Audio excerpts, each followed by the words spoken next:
This is our second week in a series called The Harder Road. It's celebrating our church anniversary. We're 13 years old this March. We started our first weekly service March 14th of 2010. And so most years, I think almost every year around this time, we do some series, some kind of messages talking about who we are as a church and how we believe God has called us to build. And so we're kind of looking at these harder road, the harder choices that we've made in choosing to build the church that we don't think is unique to us. Like, we don't think we're the only church doing these things, but they are who we believe we are called to be. And if you're going to be here as a church, whether you're here for the first time or you've been here for all 13 years, we want you to know very consciously how we are choosing to build. Now, last week we talked about how we're not just looking to develop not just fans of Jesus, but actually calling people to be followers of Jesus. That we don't want to just gather crowds and just feel better about numbers, but we want to see people leave something behind. We want them to go where Jesus goes. We want them to make it public, and we want them to look to fish for others as well. And it'd be much easier if we just wanted to be popular to gather people, but we actually want to be able to see people leave behind an old life and go to follow Jesus. Now, the value that we're going to talk about today, I was trying to think about this when I was writing this message, might be the most preached on thing in the history of the church, other than Jesus. We got it. You know what I'm saying? But in the context of, thank you, Colin. Colin's keeping me on theological track there. Thank you. But especially over the last 6 years, might be the topic that we've had more sermons on than anything else. We're going to keep talking about it because I don't think we've quite gotten it exactly right. And even if we get it exactly right, we have to keep getting it right over and over again. We're going to keep talking about it. We're going to keep learning, keep focusing on it, discussing it, taking different time, different approaches, different verses, different preachers. Because I don't think this is ever something you can ever arrive at. I don't think it's ever a finish line that you can get to and have it there. I think it's a tension that you have to manage and hold tight the whole time because it's a dangerous value. It's a dangerous value, and it has caused the most pain, the most hurt. It's the one we've probably made the most mistakes on, that's created the most disappointment and frustration in our now 13 years of existence. You might be asking, then why do you keep making it a value if you keep getting it wrong so much? Haven't you ever heard definition of insanity, doing the same thing over and over again, expecting a different result? Well, that's a valid argument. The problem is, it's also the value that I think has provided the most joy, the most value, the biggest long-term impact in people's lives, and I think it's one of the most distinctive things about what it looks like for the kingdom of God to be on earth as it is in heaven. And that is the value of spiritual family. Spiritual family. I've been a Christian since the summer of 1997. This has, without a doubt, caused the absolute most pain, hurt, and disappointment in my life over those last 20 plus years of being a Christian. It has also, without a doubt, caused the most joy, the most fun, and the most life in my spiritual new life in the last 20 plus years, without a doubt. When I became a Christian going into college. I did not become a disciple until I was going into my junior year of college. And you're like, what's the difference? Come back next week. We are going to talk about that. And when I got connected in to an actual campus ministry and started going to a church, they kept talking about discipleship. And that was really the first time that I started to put my life under the lordship of Jesus. And they were part of this international family of churches called Every Nation. Now, most denominations, they come together around a particular set of theological values. They believe certain things about certain minor to large items in the belief system of Christianity.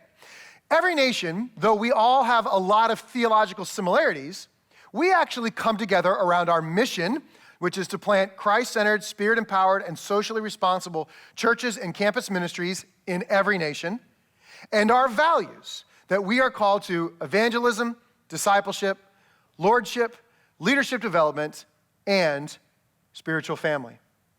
I remember that being the very first thing that I memorized. I remember that being the very first one, not only remembering that spiritual family was in fact a value, but the definition of it, which was because family is the foundation and validation of all ministry, we refuse to sacrifice our marriages, or as I say, our families or marriages, our children, our marriages and our children. I guess I memorized it 20-something years ago, okay, back on the altars of temporal success. And because we believe God has called us to be a spiritual family, we embrace community, reject the idea of disposable relationships, and choose to walk in love, respect, and unity. Now, heck, this is even the way we refer to ourselves as Every Nation churches. People, and newcomers, we ask, how did you find out about the church? And people say, oh, I Googled. And one of the things what'd you Google? And they're like, churches near me. And I'm like, if only I knew where me was, then we could get a better Google response, And sometimes people would Google non-denominational churches near me. And I'm like, oh, well, we are not. We are not non-denominational. Yes, I will be wearing jeans and shoes that are absolutely killing my feet. Women, you guys do this all the time. You wear shoes that are painful. That is some foolishness. What are you guys doing? I'm going back to my wide box ons after this. I don't care if they're the official shoes of white people or not. They're comfortable, I got to do it. What are we talking about? Anyways, shoes, yeah, why? Oh, non-denominational, thank you. See, you're helping me so much today, Colin. That's why you're the team member of the week. Good job. But we are part of a denomination. But that's an IRS word.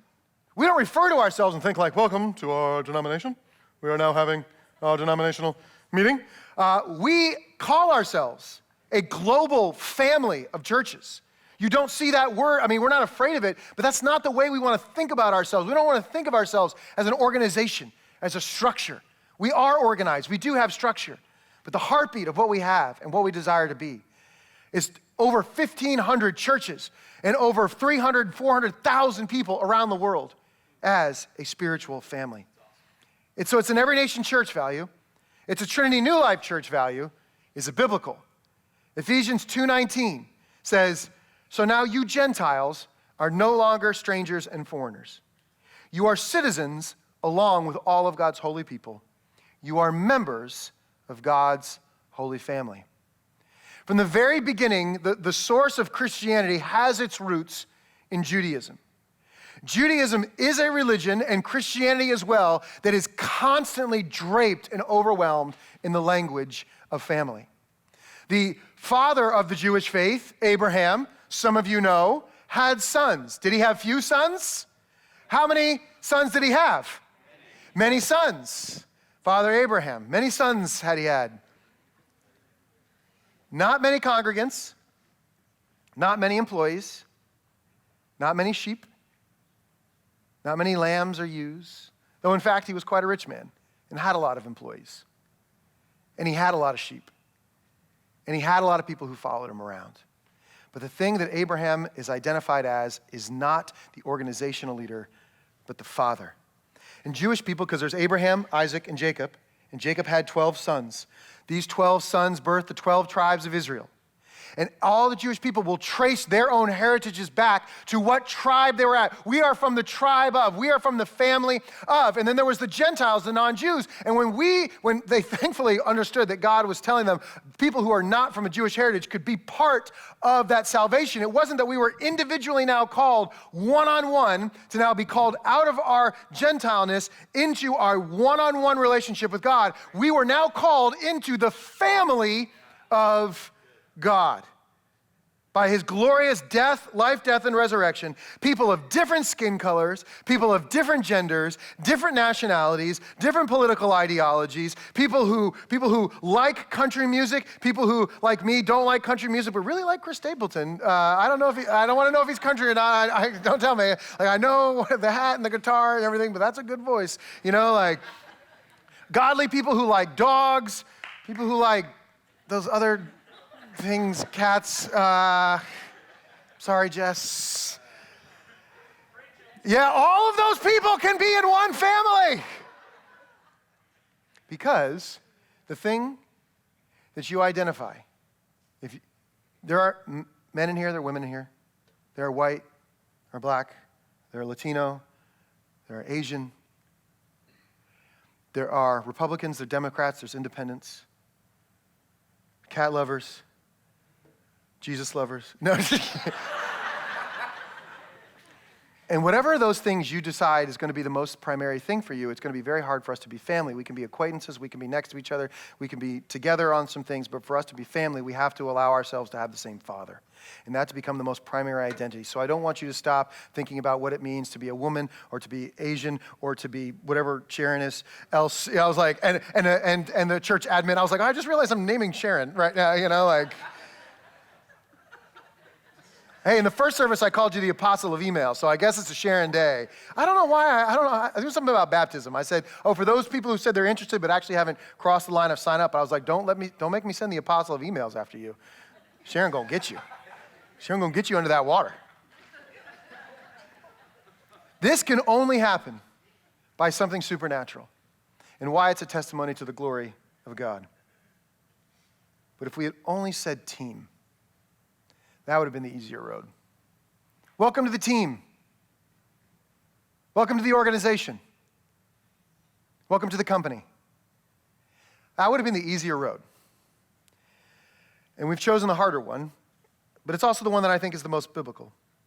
I recently heard a former pastor say on his podcasts, he's got one of the leading leadership development podcasts probably in the world right now, said he no longer calls his employees, he used to refer to them as family when he first started the business. He no longer refers to them as family.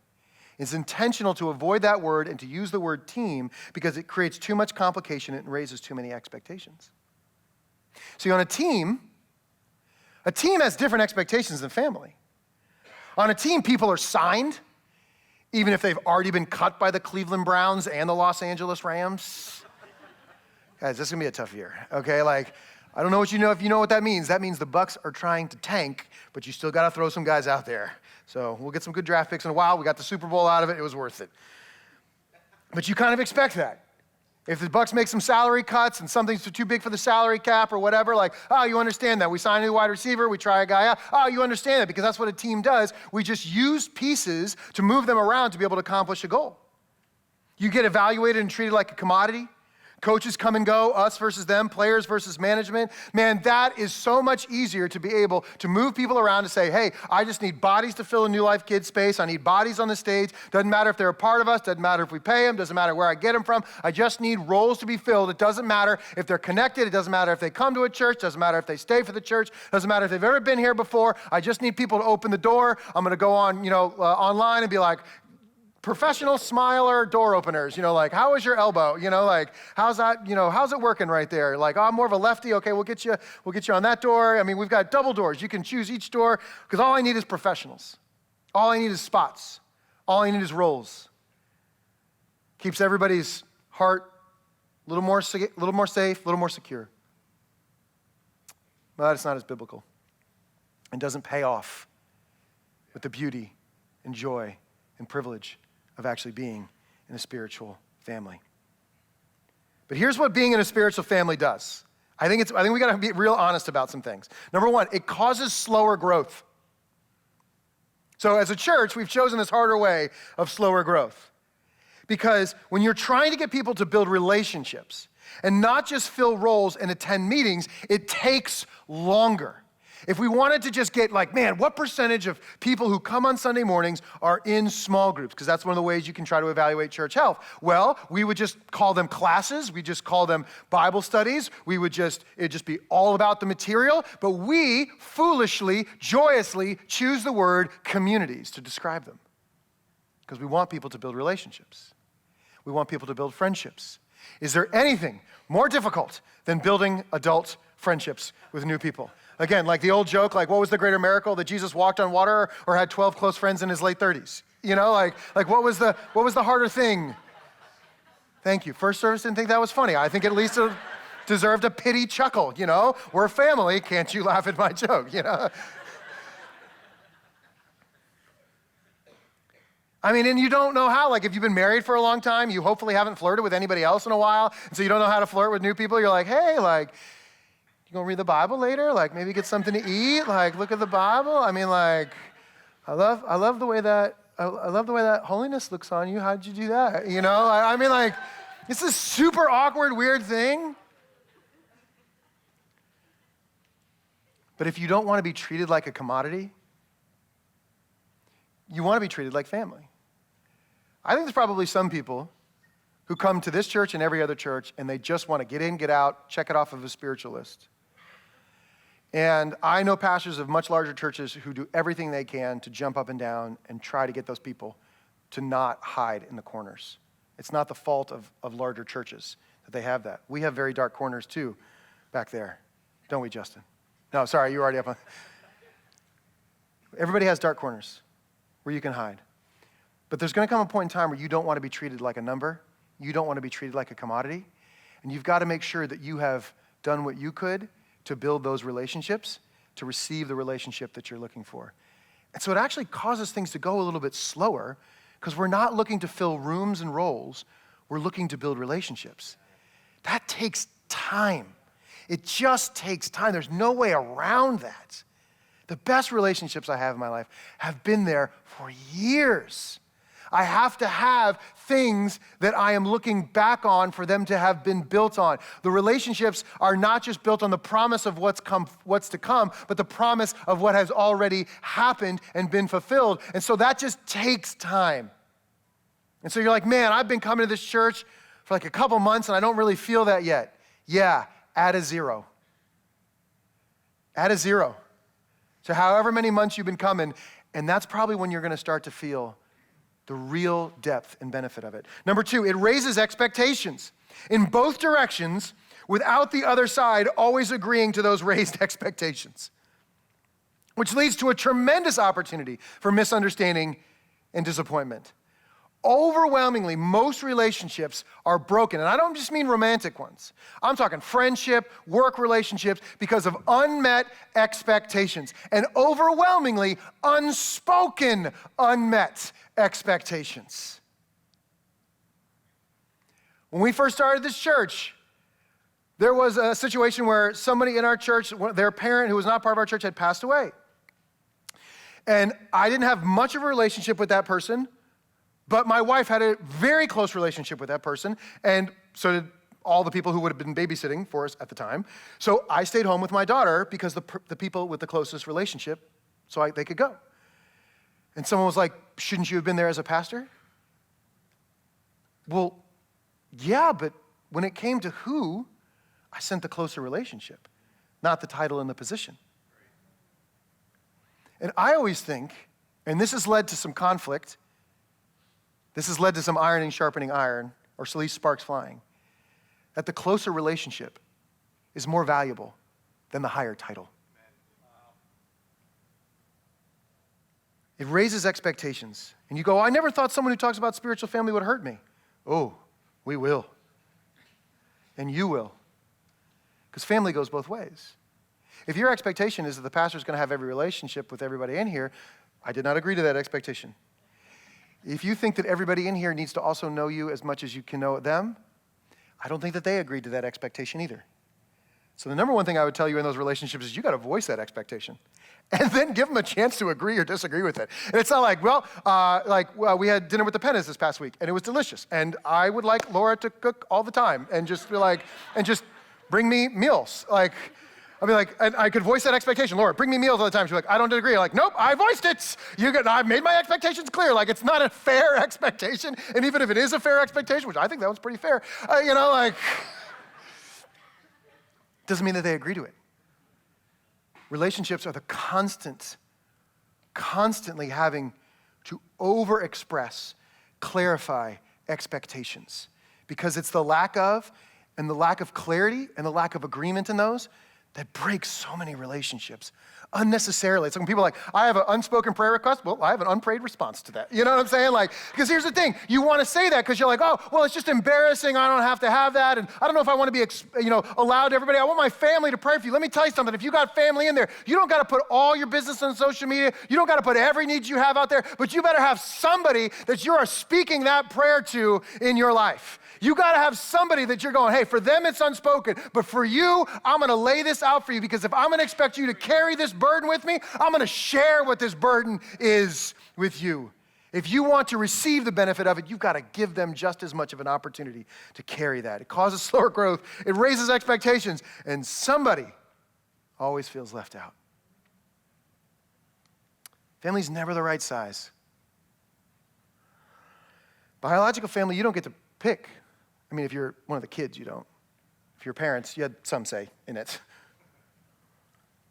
And then when you pick this family, which you shouldn't be, you should ask God what family he's picked for you. You go, oh, so I could be friends with everybody here. No, you really can't. You can be acquaintances, but sociologically, biblically, you can't be that close with everybody. And if you try to be close with everybody, you'll end up not being close with anybody. Now, if you look around and be like, there's so many people that I want to be friends with. Oh, it's just so hard. I want to be friends with everybody. Can I actually tell you, don't lament that. Can we call that a good thing? Like, oh, I'm sorry, are you in a place where you're like, oh, there are so many more people I would love to spend time with, but I don't have the time? That is a good thing, other than like, whew, all right, I've given second service enough of a shot. Maybe I got to roll it to first service, see if there's any other options. You know, you're like, I've tried all the second service people. Let's roll it back to first. Let's see what they got going on. You know, like maybe there's some people more my speed there. Like, that's a bad thing, but going like, oh man, there's so many more people and I just don't have enough time to hang out with all the people that I want to hang out with. What a blessing. But it's hard because you probably want to be friends with people and they may not have room. They might want to be friends with you, but they don't have room right now. You know, some people want to be, you got daily text friends. You have weekly see them friends. You have monthly see them friends. I mean, some of my closest friends who are kind of daily texters, I only see 3 to 4 times a year. I would love to see them more. I don't lack for the people to want to hang out with, but I do lack for the time for that. That's a blessing. It's a burden, but it's a little bit of a blessing. And I can tell you that I know that there are people who are like, I want to be friends with them, but they don't know if they want to be friends with me, and it's a little bit awkward. Yeah, I don't have a way around that. I just want to tell you, it's really hard. And I think we got to fight through it. I think we have to fight through that to know, well, I'll bet you there's somebody else looking for something else. And I think it's better to find the person that you can actually find the rhythm of life with than to be always frustrated that you can't get to the person that you think is going to be there. Again, I go back to that. I know a little bit more like with the titles of pastor. Oh, I wanted to meet the pastor. Oh, I wanted to meet that. Yeah, that's fine. Hi, nice to meet you. My name's Clayton. If you want to ask more questions, we got newcomers coming up in a couple weeks. But it's going to be very rare for me to be the person who's closest to you, and I don't think I need to be. I think the person who's intimate and close with you, that's always better than the higher position or title. That's always better. That's always better than those things. And so it causes slower growth, it raises expectations, somebody always feels left out, and boy, there I could talk the rest of the time about all of the things, about the annoying and uncomfortable privilege of living in spiritual family and the harder road. But I want to make sure that you know, even though it sounds like you're like, yay, spiritual family, I'm so glad this is a value. My guys, do you have any good things about this? Yes, but I want to let you know, if you think, man, my family screwed up because they don't know Jesus and we grew up like this and my parents didn't know what they were doing and all that kind of stuff, but when I come into church, oh, church, they've got Jesus. These people are going to be nice. These people are going to be perfect. These people are going to have it all together. These people are going to have grace for me. These people are going to have room for me, and nobody's going to screw anything up. No, because those people are just like you people, and they're going to be our people, and they are us. So we're all going to be screwed up a little bit. So if you think it's church, I won't experience that because church is where Jesus is and these are Jesus people. No. Church is where you'll be able to go through it better. You'll be able to deal with it better. You'll be able to have something that's more grounding and more connecting than any other place, but the avoidance of it is not a guarantee. So I'd rather tell you, look, there's a way and the chance that you're going to get hurt, but if we go through it, it is worth it.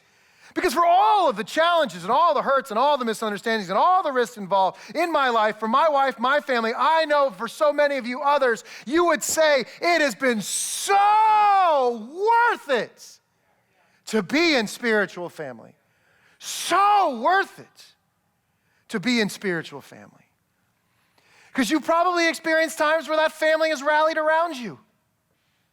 And we talk and we celebrate. I'm going to tell you some of the times that's happened in my life. But can I tell you that when they rally around you, they usually rally around you because something's going wrong. And so family kind of shows its greatest strength when the times are as dark as they get. Galatians 6:10 says, therefore, whenever we have the opportunity, we should do good to everyone, especially those in the family of faith. I have been blessed to have an incredible natural family. Now, my mom and dad were here in the first service. I didn't say that just because they were in front of me. I'll say in the second service without them here. I had tremendous parents. Love them very much. My in-laws are tremendous. I love them very much. And I know that some of you have not had the chance to enjoy a wonderful natural family. But it's not just your natural family who rallies around you when things get tough. It's not. And it's not just the pastors. In fact, most of my Christian life, I was thinking about this when I was writing this, most of my Christian life, the spiritual family who rallied around me the most were when I was not a pastor, not in ministry, and the people who rallied to me the most were not the pastors, but the people I had the closest relationship with. Now, there were pastors and leaders who were there, but I'm saying the people who I wanted to call the most were not the people with the title, but the people who had the position in my heart and in my life and in our family. Those are the people that I wanted to call. Those were the people who were rallying close to me. Those are the people who were picking up my arms. Those are the people who were praying for me. Those are the people who were carrying my burdens. Those are the people who were blessing me, who were providing finances, who were serving me. All of those things. It wasn't just from the church, and when we say the church, sometimes we mean the pastors or the leaders. Now, I don't know if you're aware of this, but inside of the church, that if it did have, in fact, a steeple, if you were to look inside of the church, you would, in fact, find that it's actually all of the people. See, here's the church, here's the steeple, open it up, and yeah. Chris, you saw that one coming. Chris was like, oh boy, here he goes. It's going to go bad, and you were right. I am an ardent opponent of using the phrase the church. Not because I'm anti-church, but I think it becomes too easy of an escape route instead of having real oh, the church hurt me. No, it didn't. A person might have. So let's talk about that person. Church didn't reach out to me. Well, actually, this person reached out to me. Yes, but not the leaders. Okay, so we meant some, it's like we start denigrating and like rising and falling what it means. Like if Nick Motard reaches out to Jake Smith and hears that Jake has had a hard week, that's the church reaching out to Jake. It didn't have to be somebody with a title or a 5-0 or whatever, a W-9, 4, 16, 27 hike. It doesn't look like employment for the church to reach out to somebody. Now, what that does is it puts an explosive device in each one of your hands. Because it would be much easier if I said, I'm TNLC, they're TNLC, you're them, we're TNLC, you guys aren't. So we're the only ones so I tighten the circle of people who can make it so that TNLC did something or TNLC said or TNLC did. But guess what? Then I just continue to elevate myself. And we got a 3-foot high stage, let's make it 4. And you guys have a certain amount of lighting out there. Let's bring that dark. Let's bring my lights up. Let's make it clear. There's a division right here. Instead, we do the opposite. Here you go. Here's the name TNLC. Here you go. Here's the responsibility of being spiritual family. Now, that means things might go badly. They are going to go badly. But they're also going to go wonderfully. They're also going to go good. They're also going to be joyful. They're also going to be painful. They're going to be fantastic. There's going to be provision. There's going to be joy. We're going to find ways. This is what Hebrews 10:24 tells us. We're going to motivate one another towards love and active good work, thinking of ways, finding ways, discovering ways, meditating on ways to be able to love and act towards love and good works and not neglect meeting together as some people do, but encourage one another, especially now that the day of his return is drawing near. I don't know what it is. Sometimes, we've had people either move churches or they've moved to different states and they're like, oh, this doesn't change our relationship. It actually does, because proximity breeds intimacy. I don't know a way around that. And it's not that I don't like people. It's not that those things change, but proximity breeds intimacy. And so my encouragement is if you want to be treated like spiritual family, you've got to have the intimacy, the proximity, and the regularity that a family would actually have with each other. If you want that, you've got to make sure that you're investing in it. Because when you go to make a withdrawal out of that spiritual family account, make sure that you've made investments and deposits into that spiritual family account and not gone, well, you should know, they should know, everyone should know. No, they know because you tell them. You know because you are vulnerable to them as well.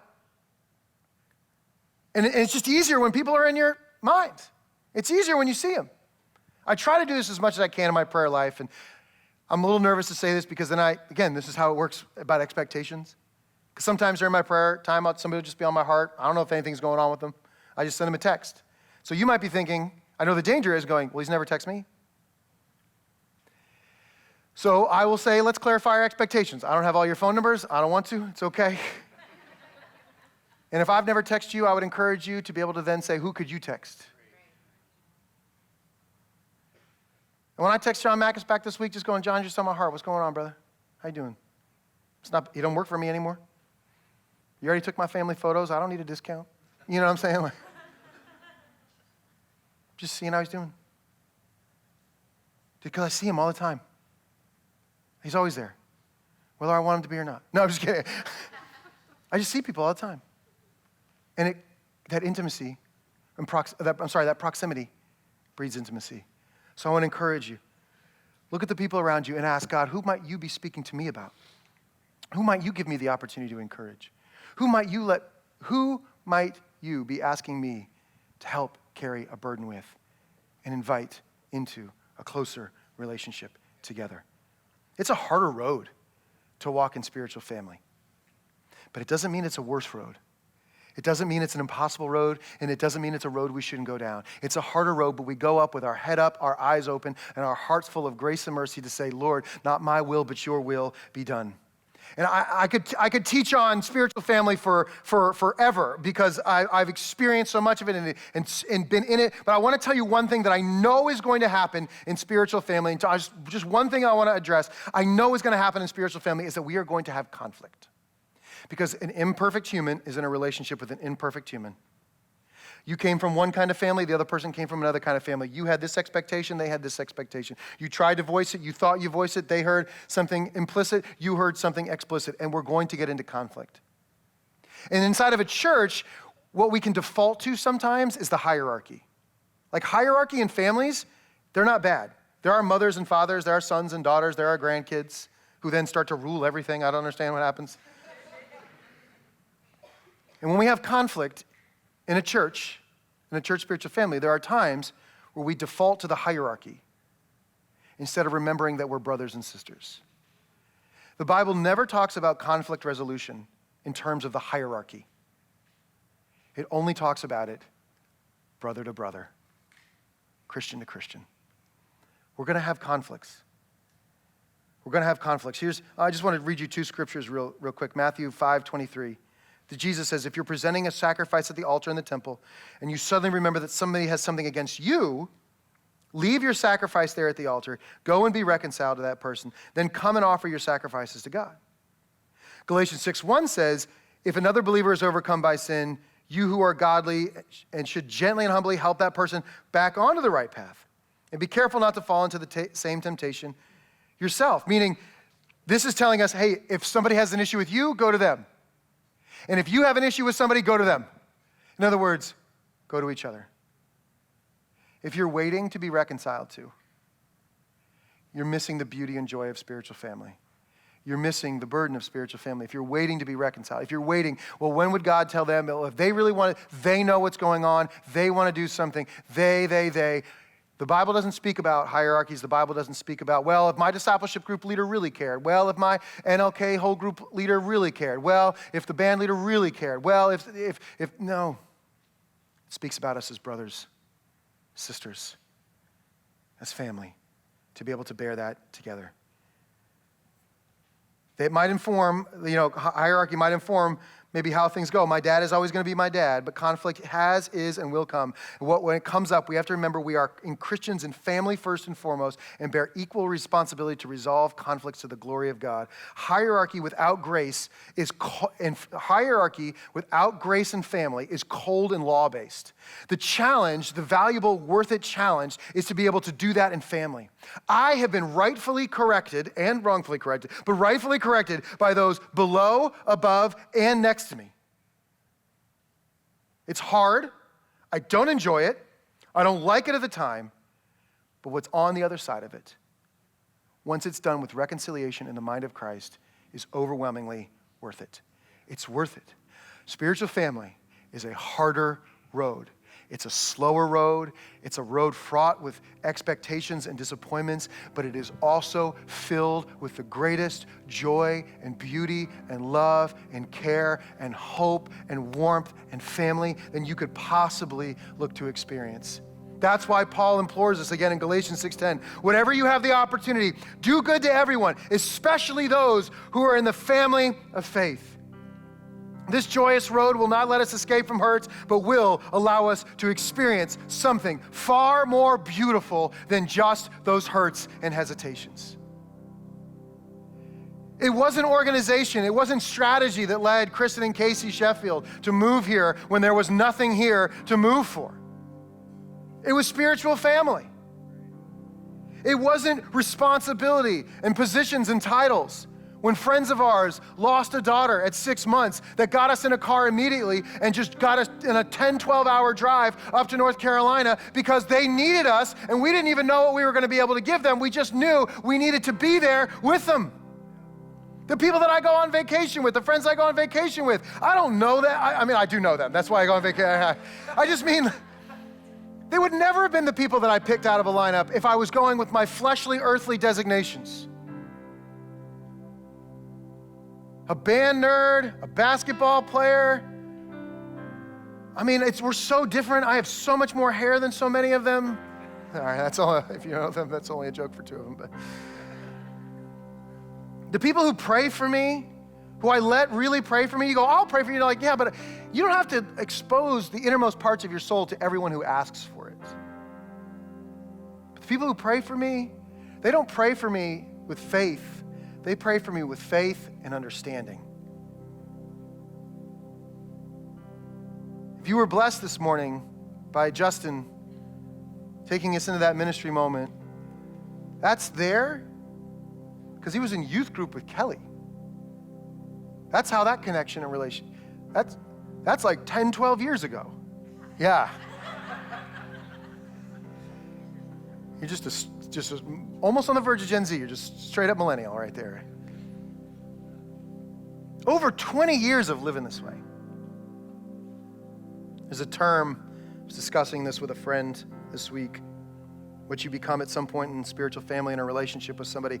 I know if you looked up the definition, it's not exactly the right one, but I call it a sin eater. At some point in time, you put yourself in a position to carry the burdens and brokenness of other people.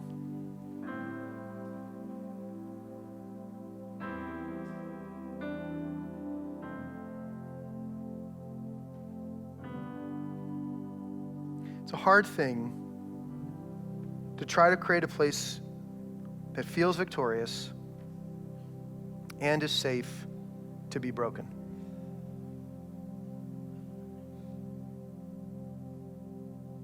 I think that might ultimately be what we're trying to do with spiritual family. An environment of victory and the safety to be broken at the same time.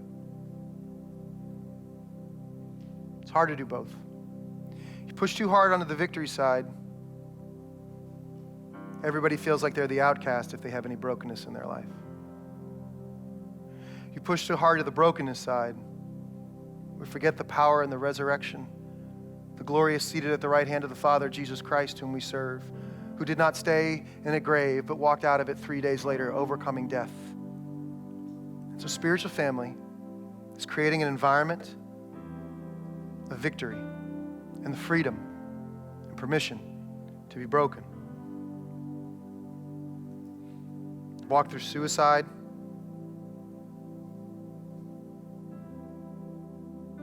divorce, reconciliation. I've physically held people in their houses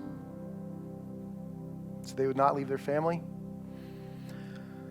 Gone over to homes of a drunk dad with a screwdriver and a set of Allen wrenches to pry a door off because he locked himself away from his family. This is just what I've been through. Trust me, if I pulled up other people, we'd be here till next Sunday. Been through loss of kids, loss of babies, and the joy of brand new ones when we thought none would come.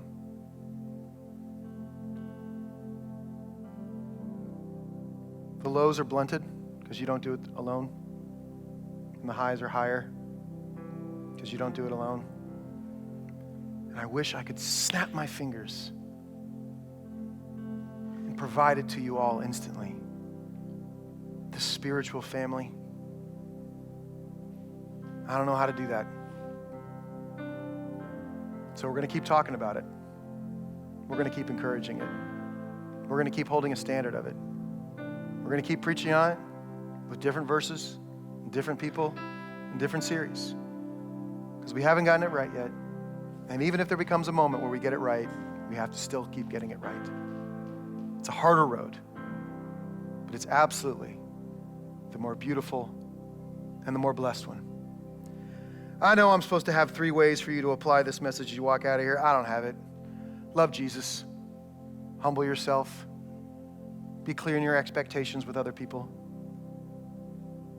And act like the kind of family member you want to be treated like by other people in family. Can't do that when you just walk out of here one time by lunch. You can't do that by Wednesday. You got to embrace that for the rest of your life. Let's pray and take communion together. Father, thank you for the joy of family.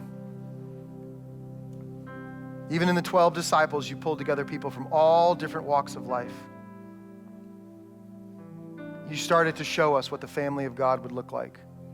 Not the same, not aligned, not everybody equal in what they think and what they believe, but differences. Different people, different backgrounds, but one Father. One Father. I pray in all the distractions and differences, all the diversity that we have, we would remember that more than anything, not in place of everything, but more than anything, we are all belonging to one Father. We pray this in Jesus' name. Amen.